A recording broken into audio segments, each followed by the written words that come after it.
By the time my daughter-in-law and my son returned home from their Whistler ski trip, the house they'd been counting on inheriting wasn't waiting for them. A lockbox hung on the front door, a Royal LePage sign stood in the snow at the end of the driveway, and a sold sticker, bright red, the color of everything they'd done to me, was plastered across the middle of it. But I'm getting ahead of myself. Let me go back to the night I heard what I wasn't supposed to hear.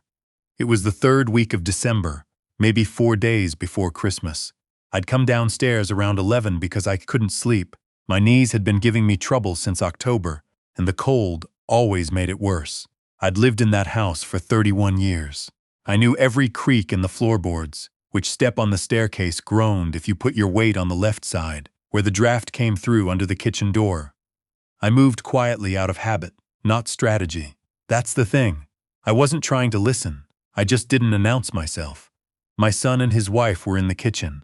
The light above the stove was on, the small one, the amber one we always used late at night. I could see the shadow of them through the gap in the hallway door. My daughter-in-law had her back to the hall. My son was leaning against the counter with his arms crossed, the way he does when he's uncomfortable, but going along with something anyway. She was speaking low, the way people do when they think the house is asleep. "After the holidays," she said. "We wait until after the holidays. It's easier that way. Less of a scene." My son didn't say anything right away. I heard the fridge hum.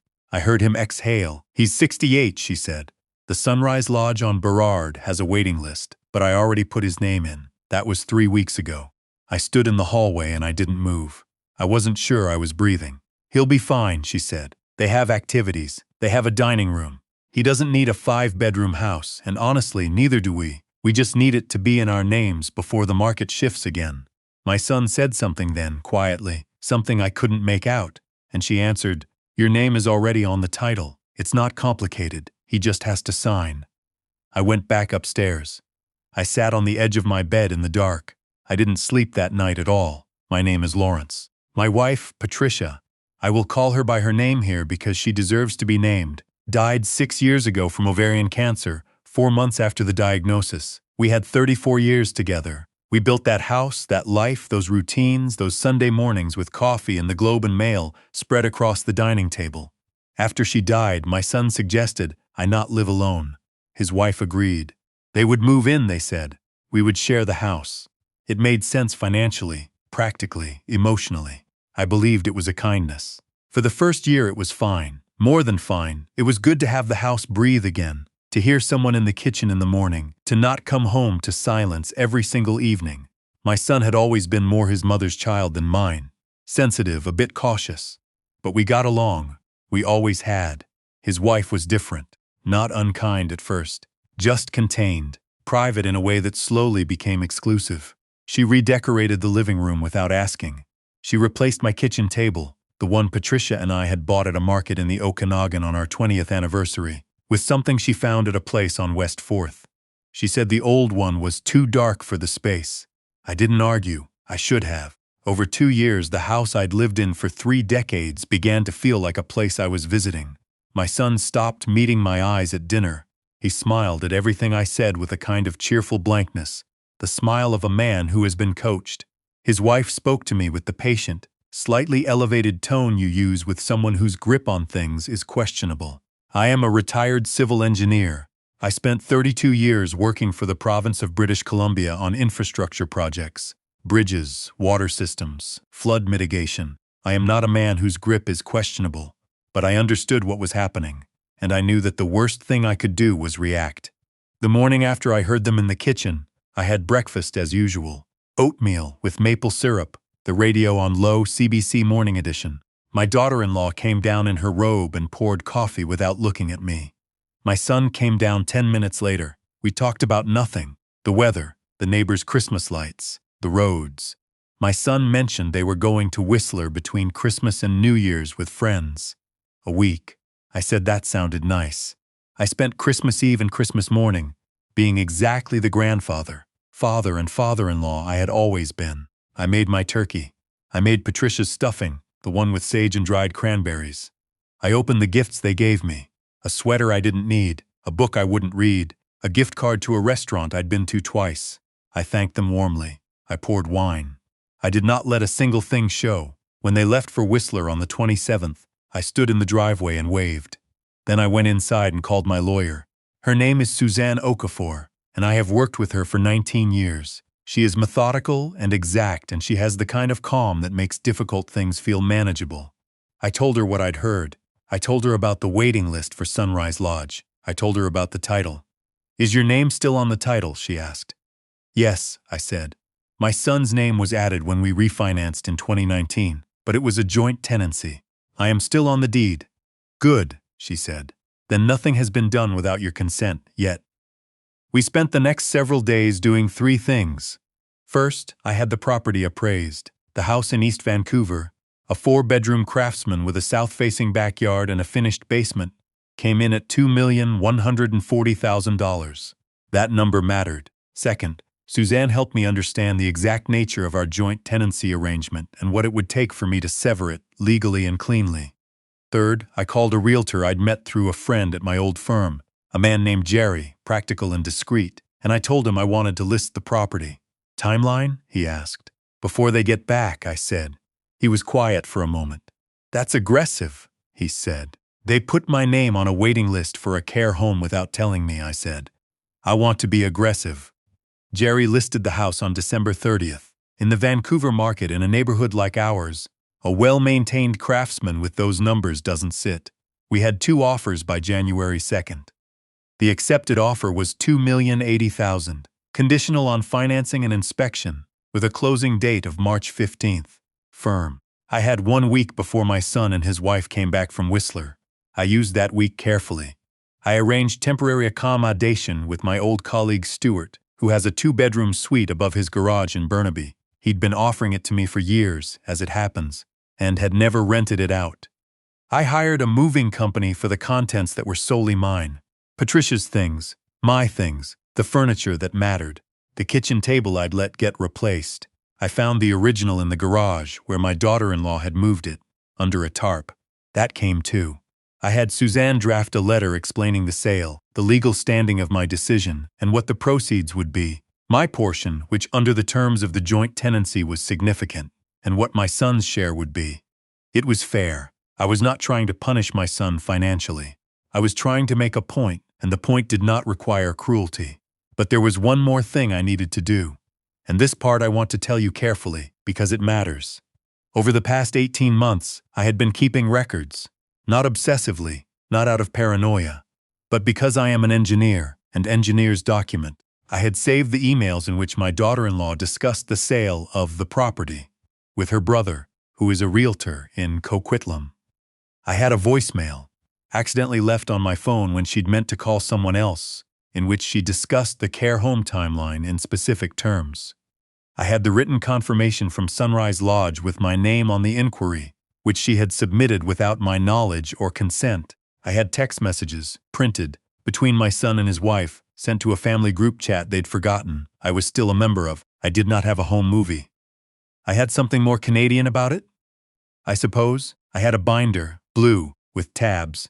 I asked my son to meet me for coffee when he got back. I named a place in Kitsilano, a café we used to go to when he was in university. He came alone, which surprised me. He looked tired from the trip, or maybe from something else. He sat across from me and ordered an Americano and looked at me with that rehearsed patience that had replaced whatever his real face used to do around me. "Dad," he said, "we've been meaning to talk to you about something." "I know," I said. "Me too." I put the binder on the table. I won't reconstruct the entire conversation. Some of it is not mine to repeat. There were things my son said that I think he meant, and things he said that I think she had prepared for him, and somewhere in between, there was the son I raised, trying to surface. But the moment I opened the binder to the first tab, the Sunrise Lodge inquiry letter, his wife's name in the submit it by field, his prepared speech stopped. He stared at it for a long time. "How long have you had this?" he said. "Long enough," I said. I showed him the voicemail transcript. I showed him the email chain with her brother, timestamped November, discussing the listing strategy for the family property once the transfer was complete. I showed him the group chat messages which he had not sent but had not objected to. He didn't speak for a while. Outside, it was raining the way it rains in Vancouver in January. That flat, gray, relentless rain that doesn't arrive dramatically, just settles in and refuses to leave. The house has been sold, I said. The offer was accepted on January 2nd. Closing is March 15th. I've engaged Suzanne. Everything is in order and entirely within my legal rights as a co-owner. He looked up at me then with something I recognized. Not the coached patience, not the careful blankness. Something genuine. Something that might have been shame or grief or both at once. "Dad," he said, and he stopped. "I'm not doing this to hurt you," I said. "I want you to hear that. But I also need you to understand that I will not be moved to a facility by people who did not consult me. I will not have my home transferred out from under me by people who think 68 is the same as gone. I built that house. Your mother chose the floors. I am not a problem to be managed." He put his head in his hands. I sat with him for another 40 minutes. I told him where I was staying. I told him his share of the proceeds would come to him cleanly through the lawyers. I told him that if he wanted a relationship with me going forward, I was open to that. But it would have to be different, he cried at some point. I did not.